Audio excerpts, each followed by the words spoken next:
এবং সপ্তাহে বা পক্ষান্তে একবার করে মিলিত হইয়া স্তুতাদি পাঠ, বন্দনা গান, আধ্যাত্মিক বিষয়, ঠাকুর প্রসঙ্গ এবং মঠ আশ্রম সম্পর্কে আলোচনা করিবে। দেখুন শেষের দিকে কি রয়েছে, ঠাকুর প্রসঙ্গ এবং মঠ আশ্রম সম্পর্কে তিনি আমাদেরকে আলোচনা করতে বলছেন। আমি জানি না আপনাদের ভাতৃসঙ্গে মাতৃসঙ্গে এটা হয় কি না। বিভিন্ন জায়গায় আমি যাই তো গান বেশি করে হয়,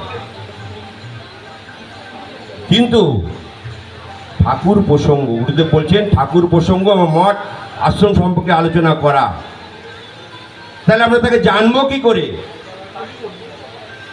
আমরা তাকে চিনবো কি করে? এরকম অর্জুনও কিন্তু শ্রীকৃষ্ণকে চিনতে পারেনি।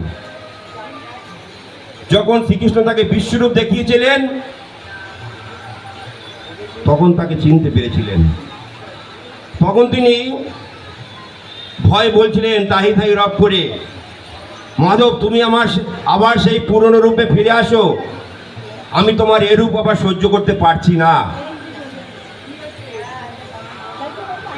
তাহলে আমরা যদি গুরু ভগবান এখানে হঠাৎ অবতীর্ণ হন, আমরা কি তাকে চিনতে পারবো আমরা এই চক্ষু দিয়ে?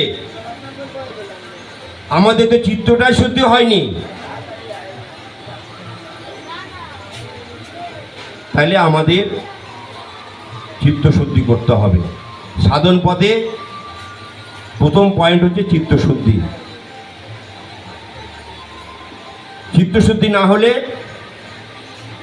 ভগবানকে চেনা যায় না।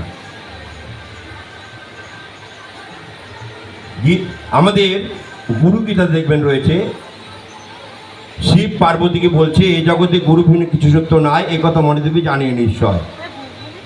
এই জগতে গুরুই সত্য, তাছাড়া কিছু সত্য নয়। তিনি